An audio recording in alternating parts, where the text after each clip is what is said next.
story spiraling into a murky depth, starring two unlikely figures, David, known as Mr. 303, and his nemesis of sorts, Rex Frederickson, a registered SX offender with a penchant for controversial live streams. It all started with a confrontation over a deeply personal matter, David's daughter, one of six. Picture this, a father, protective and indigent, learning that his daughter has been on the receiving end of harsh treatment at school. Finger-pointing, accusations, and unsettling tension between his young daughter and the school counselor. David's fury boiled over. Threats flew. He vowed to put the teachers and staff on blast, online, and even hinted at doxing. A drastic move, and by many measures misguided, but David saw it as a way to defend his child's dignity, perhaps blinded by emotion in the heat of the moment. Now, enter Rex Frederickson, watching from the shadows, ready to leap onto David's anger as a content for his own bizarre broadcasts. For those unfamiliar, Rex isn't a bystander. With a criminal record and a history of highly questionable actions, he stands convicted of a very different kind of boundary violation. Yes, yet he claims the moral high ground, criticizing David for exploiting his own children online, accusing him of sacrificing his family's privacy for clicks and views. But here's the irony. What exactly is Rex doing?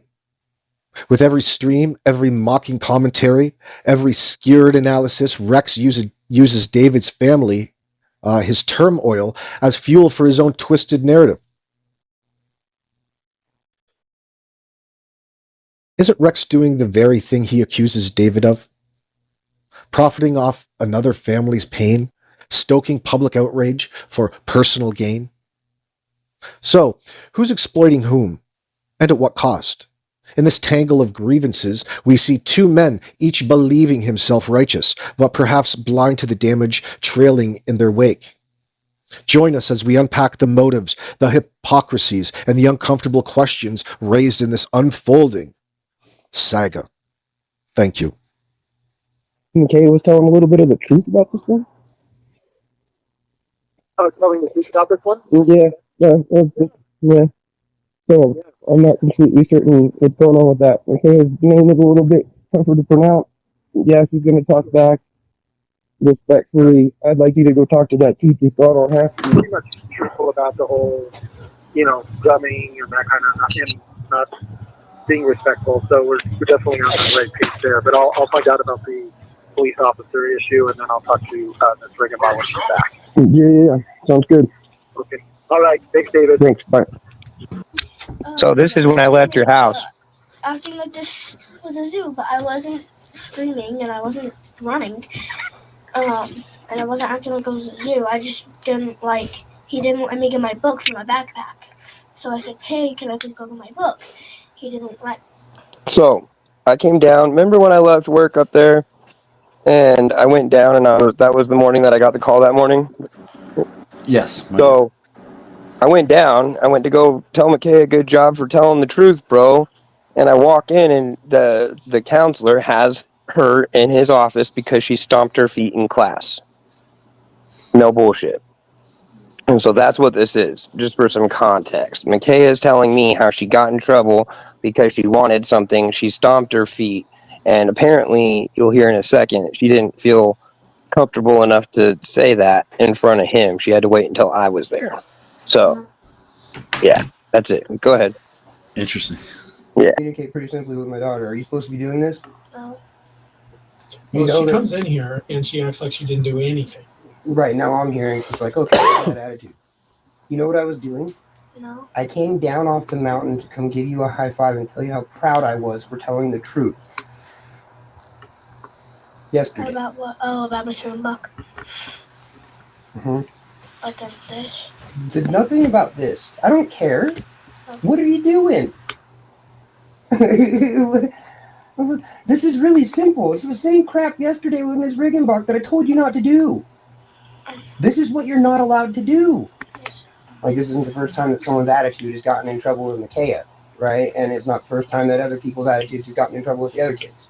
And then I come and talk to the adults, and I'm like, okay, look, what do we need to do? What's going on? I need to be contacted. I've been telling everybody for months, contact me. Let me help you guys. All these people have let her get away with fucking murder, and now there's a monster on the loose.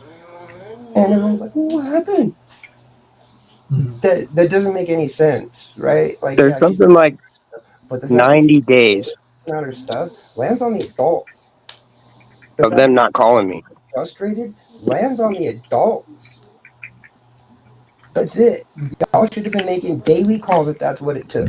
No, and that's what we're starting. Right. Yeah. Right. But this has already put her in a shitty position to the point where you've got your dean of students laughing in her face in that meeting yesterday while we're discussing little simple shit. I'm getting really frustrated with this, especially with this one.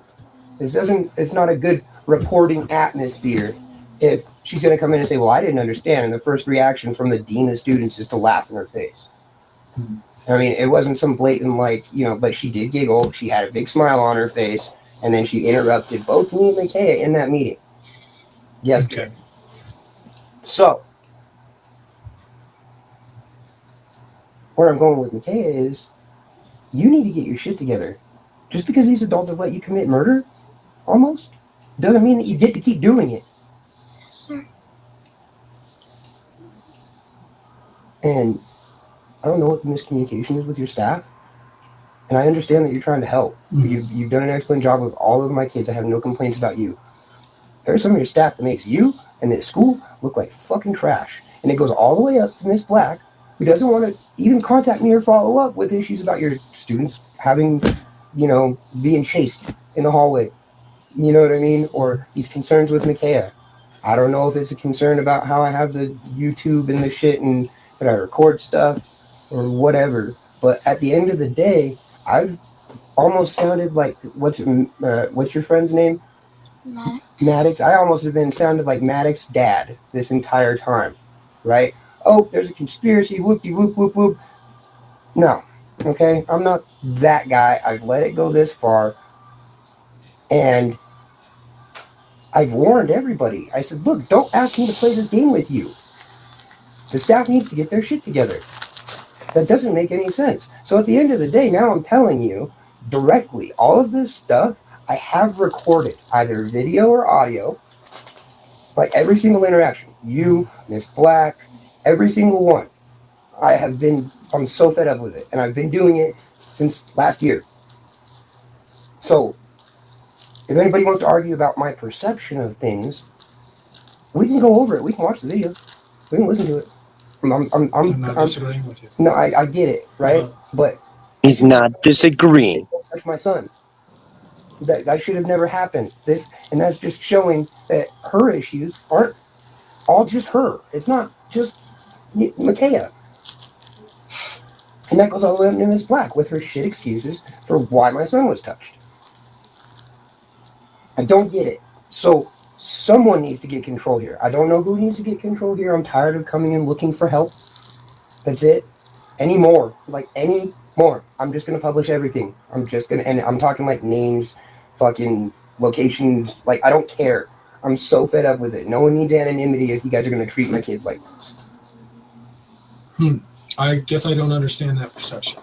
No one's keeping any of your staff accountable.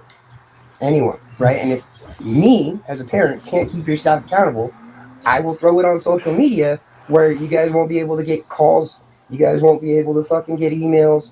Nothing until the situation is addressed with my kids and how they're treated.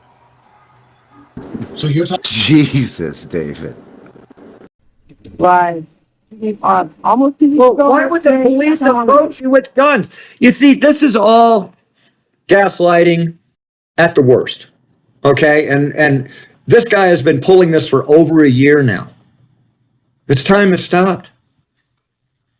So basically what happened was he came out, said I was parked in the 5 lane. He was going to give me a ticket. Brother comes in, says, hey, he wants to give me a ticket. He grabbed my ID, and somehow I got my hand, I got it in my hand. Being really cool about it. I'm like, basically here, and he's yelling at me. He said, don't pull up or walk up on me with your gun. And then he gets on his radio, calls your other guys out. Oh, They blocked the street off, almost pulled their guns on me, realized who I am, and then whatever. So, Like, man, realize who I am. I'm the big scammer in town or something. What do you mean, realize who you are? Everyone has a Second Amendment. Everyone has a Second Amendment. Realized who I am. I'm so important. And I can stymie the police. Yeah, this is the arrogance that these con men have. And they continue to display it. Now, this is an hour and a half. I'm not going to show that.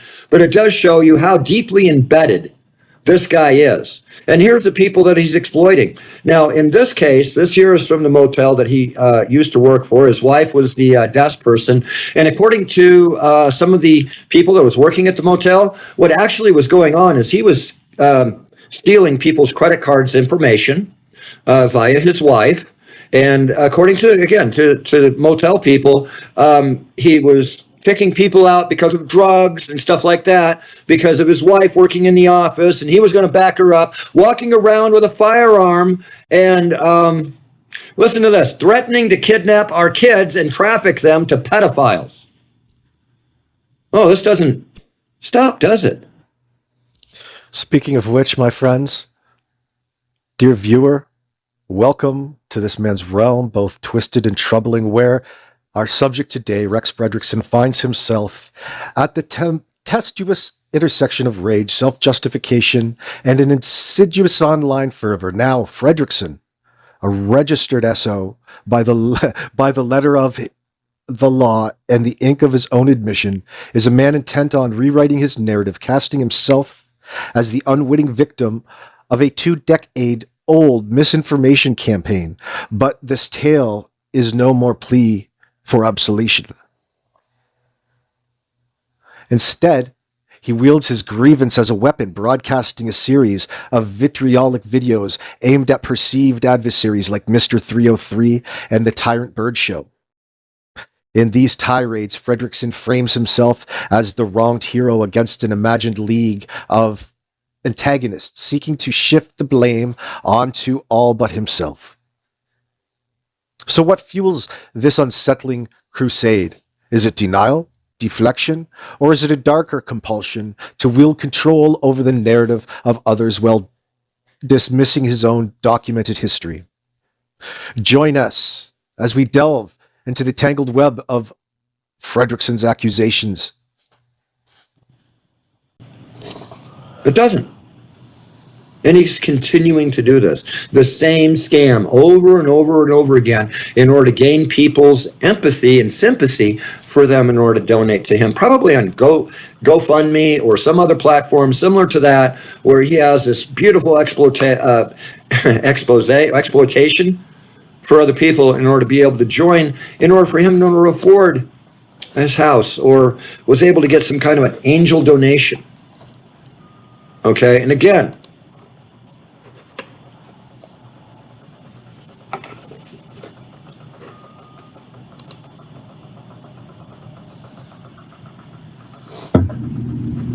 Tiffany's Epiphany.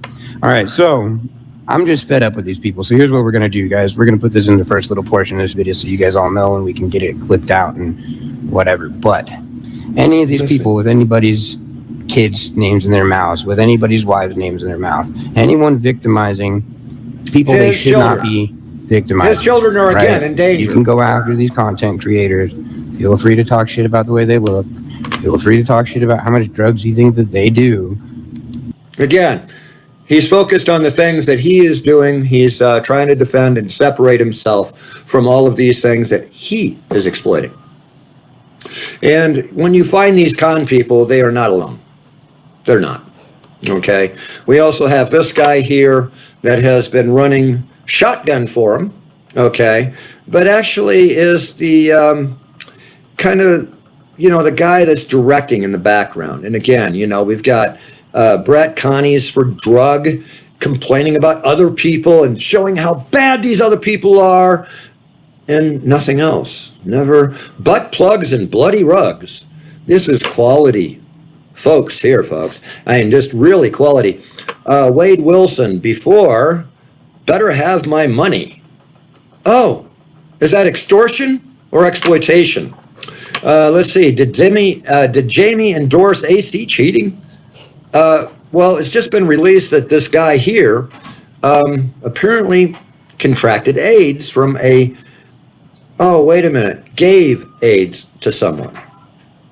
Because the person was trying to actually loved him, was conned into having intimate relationship with him, and then he was conned into continuing that intimate relationship with her while she was poking holes in the condom, trying to get pregnant by him.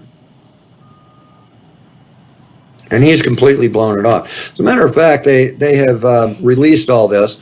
And again, you can find the same pattern of gaslighting. Everyone else is to blame. Cankles and black titties. I don't have no idea what that is. Katie Bird painting a perfect picture. References to the devil. How to blank did I touch down in the... I don't know. Okay. Nonsense, shits and giggles, and it's always at someone else's expense, including the unfortunate victims of their latest plots. Katie and a couple of other people exposed talking YouTubers, children on social media. Now, these are the stalkers. These are the people that are taking advantage of YouTubers. And again, I've got news for you. Not only am I back, I'm back full time. I already have my 4-hour slot on the radio networks, Eurofolk Radio, WBOU, what was it? WKLC New York now is carrying my show. I mean, there's so many that are actually carrying my show and the other shows that I am engineering for now.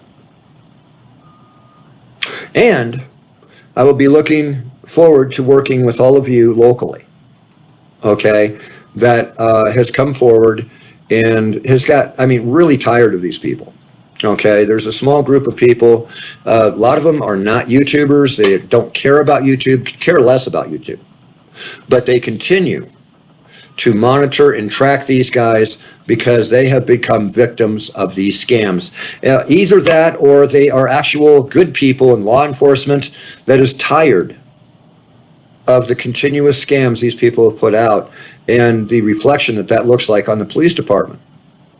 So I'll be working with them in every aspect that I can, and we're going to go ahead and put an end to this once and for all. You all have a good one. And again, you know what? What's really funny about it is I've come out here and I've made dedications before. I haven't welched on one of them. That you should be very concerned about because I don't stop and I don't lie. I don't stop and I don't lie. So you got my dedication. Difference between the truth and a lie? Perhaps this kid does. However, there's people out there that are enabling conmen, enabling corrupt police officers by creating websites such as this one here that is based on 20 years old false news. And it's time that we kind of had to address it. I'm not going to make a big show out of it. This guy has been making show after show after show after show after show after show after show after show. And this... With voices clamoring for vindication, few stories are as tangled and as questionable as that of Rex Frederickson. A man with a past written in police records and admission of guilt, excuse me. Yet he insists on painting himself as the victim of grand misinformation campaigns. His claim? That he never deserved the label of SX offender. That the charges from years ago were somehow misconstrued, twisted into a lifetime sentence of public shame. But here's where the cracks in the tale begin to show. Frederickson's presence on the registry isn't the result of idle rumor or baseless accusation. The details rest in cold, hard evidence and statements made to police, admissions signed with his own hand. The official record is as plain as ink on paper, yet Rex weaves a narrative to the contrary, constructing a version of events where he's wronged, persecuted, unjustly caught in legal webs spun by misunderstandings and misinterpretations. A shrine to the work that I have done exposing corruption and well, con men and bigots and things like that, people that are woman bashers, okay, and threats to the general community.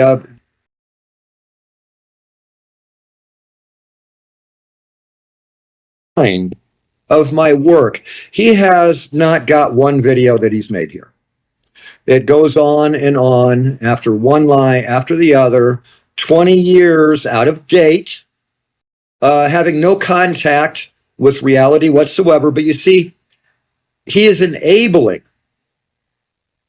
these con men and these tricksters and things like that to come out and con you so you would turn away from someone that is legit. Now, this is just one of no doubt many sites this man keeps in order to discredit auditors, people that have legitimate concerns with the police activity. And this guy's name is Mike. He lives out of Florida, more specifically, I believe, no, it's not Pensacola. I'd have to look in the map, but it's along the coastline there. He has been chased into what appears to be a couple of mobile homes shoved together with a 10-foot cyclone fence around it. Okay, cameras all around because he is paranoid that someone may not like someone flying the rebel flag and a racist in their neighborhood. So he has to put up all these cameras and things like that. And he comes out with these things, giving every reason to be as paranoid as he is. And again, we have Crackpot Productions. We have, Crackpot Productions.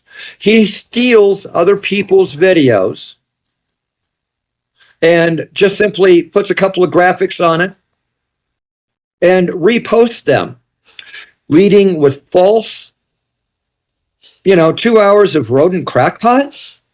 The humate is deep, folks. He doesn't even know what humate is, folks. The only reason why he's doing this is in order to discredit honest people that are out here making an earnest effort to stop the corruption. He's part of the corruption. And that can be easily found out just simply by watching the years of harassment that this man has invoked on other people. And this is not the only website. This is a website I know of because it's dedicated to me, a shrine to me and all of the work that I have done for the community. And the more he gets pissed off, the better job I have done. Thank you. But most recently, occasionally I'll go over here and leave a message. The most recent message was, dude, you're allowing con men and threats to children go by, and you're dedicating all of your bullshit to something that is a false report from 20 years ago. And he deleted the message because he wants to control anything and everything that comes through here so as to discredit others. It doesn't even do him credit. Oh, yeah, here, pled guilty, signed a confession. There's no signature on any confession I've ever signed. But he still wants to go with this narrative, okay? It's written in 5 different handwritings. It was obvious from corrupt that these documents were actually pieced together, not using Photoshop. You see, we didn't have Photoshop back then. But something much easier in order to discover, and that was a photocopy machine. That's right, a Xerox. So these police officers put a bunch of Xerox forgeries together, having 5 different signatures and handwriting in there. And then he wants to sit there and, oh, no, it wasn't. And you signed it. I never signed any such document. Okay. But he wants to carry on trying to discredit people that are honest. No doubt he has one for Eric Brandt. He has one for just about probably anybody that's out there. That James Freeman, no doubt he has a hit piece on James Freeman out there. But this guy has tried and tried. This is 5 months ago, by the way.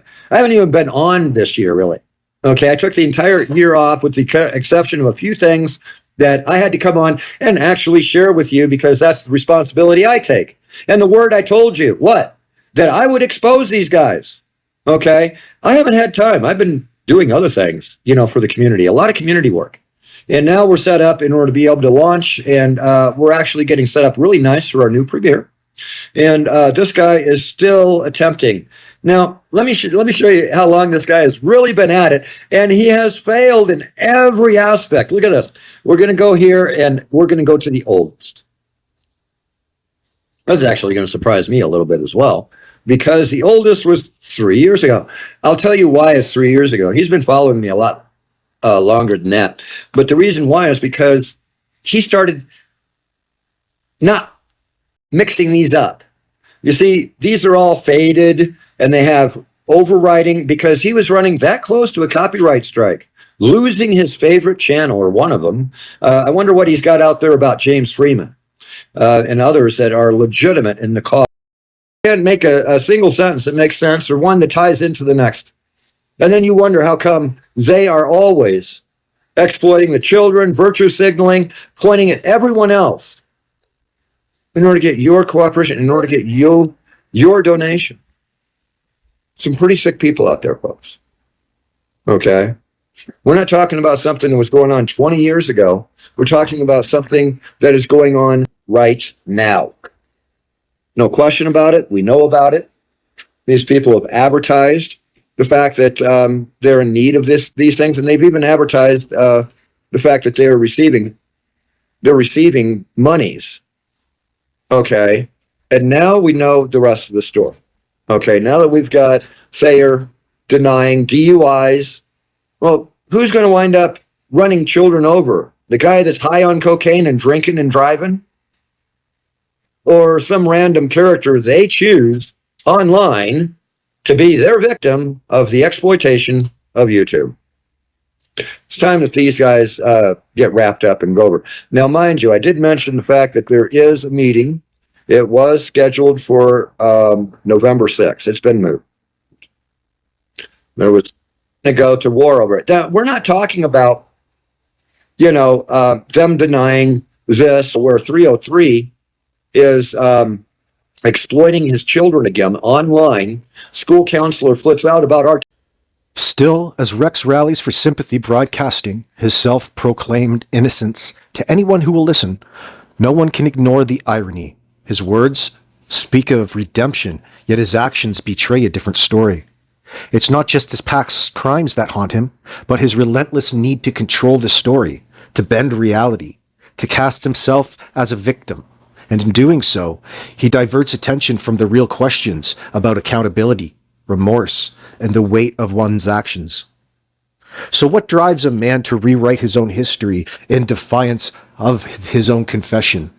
Is it shame, desperation, or simply the stubborn refusal to face the truth he once admitted? In the end, we're left with a man who wields his narrative as both sword and shield, claiming innocence not for justice, but perhaps for absolution he cannot find anywhere else. And as Rex Frederickson tells his tale, the world watches, some in sympathy, others in doubt, all wondering how long he can evade the past written in his own words.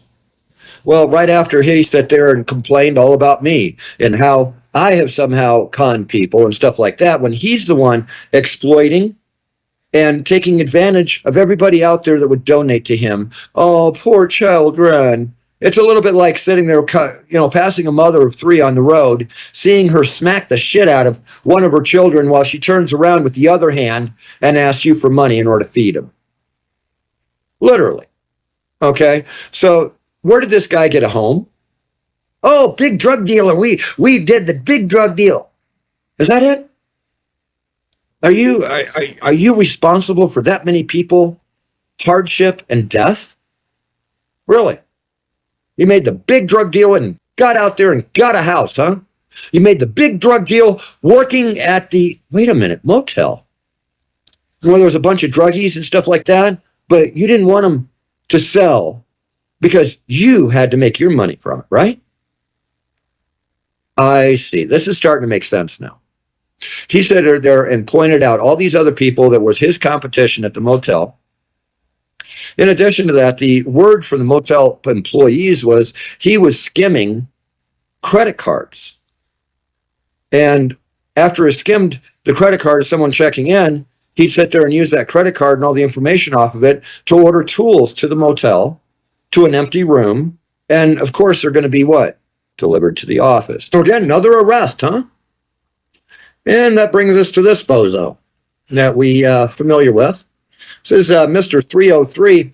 A year or so ago, he didn't have a place to live. He had to exploit his children. There is investigations involved with the DCFS. They have had his children in for forensic investigations, which is intrusive medical, and a bunch of other things that these guys have claimed. And it's an example. Here's one where, and again, I'm not going to play all of these. They called me vigilante, homeless with 6 kids to owning a house in under a year. Amazing recovery. Amazing recovery when the only thing he's done is nothing. No work that he's ever claimed to have. He had been fired from working as a maintenance man at a motel, and then he voluntarily became the security guy for the motel and kicked all the dealers out of the motel. The question is whether or not he was dealing himself and just kicking out his own competition, basically. And we have him in these videos as well, smoking what he claims is marijuana while lighting the wrong end of the glass pipe, the bottom of the glass pipe. Okay. And again, they call me vigilante, homeless with 6 children, sympathy pot. Oh, we don't even get there. Dismissed charges, new house. What charges? You mean you were able to escape charges? What kind of charges were you had? So again, new house, big thanks to our supporters. Where are these supporters coming from? Because nobody was able to track all of these donations that would actually put you into a house. Well, things like GoFundMe are now becoming very, very revealing. Okay, so thank you for his supporters in order to sit there and take advantage of his children this way. And how did he take care and take advantage of his children? Well, I can tell you, he put them in danger. This guy with the false arrests false traffic accidents, this guy is trying desperately in order to sell that his children are in danger. Any minute they're going to be kidnapped and taken away and murdered. Man, I hate to be his children. Scared every minute. With this guy gaslighting the police, his children, and his contributors. Okay? And again, I'm not even going to play the audio. I'm just going to show you here what he is claiming. Oh, wait a minute. Let's go back one. Again, I mean, there's nobody following him. He's following other people. Because if you watch this, and again, I'm just going to turn the audio here, and you can make your own decision who's trying to follow who. So here he is in his driver's seat. He's got somebody in the passenger seat, and somebody is at the pawn shop. Well, tell me, how is it that somebody at the pawn shop inside of a building, things are completely backwards here, completely nonsensical. Anybody else can see that this is exploitation and a lie. So we're going to take a look at that because, again, all of these videos have been gathered by the police, and this continuous scam that they have been trying to put on, continuous scam, that they're the victims and stuff like that. You notice how somebody is running out of there to run up to their car and follow them? That ain't happening, is it? But they're in their car following someone else store to store to store to store, right? All right. There you go. See there? They're waiting for this guy to come out of the store. But it gets better, folks. It gets better. Here, let's look.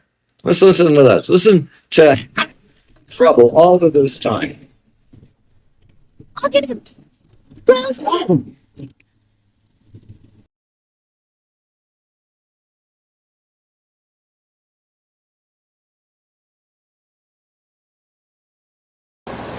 Well, they went to go do their Girls on the Run thing, and the principal and the Loveland police cornered my kids in the office. For what? Trying to go to their after-school activities and check in with their teachers. It's right after this. I promise you, the principal herself, Valerie Laura Black, is about to say exactly what I just told you. Oh. But that's the situation that I walked into. Yeah. So All good. You good? Sorry you had to witness that. Adults don't get to treat you like that or anyone else. Someone said, probably you should more. I said, I'm probably not even kind of just want to sense out of it. I don't think that that's necessarily it. I think maybe we all need to touch base and get a second to take a breath. So I said some probably not nice things, just trying to be legitimate, open, and I think the rest of it's just yeah. It's all good, man. I think our communication just needs to cease for a little bit. Everyone can try and communicate, or calm down. You know what I mean? So, I don't know what we'll do with the rest of that. I'll reach out here in a minute, and we can, calmly discuss how you guys want to move forward, I guess. You good? Yeah. Let's go. On his way. All right. So he'll deal with it. Or is she like saying that you guys are not allowed to be a part of the school activities? No, training. Watch this call.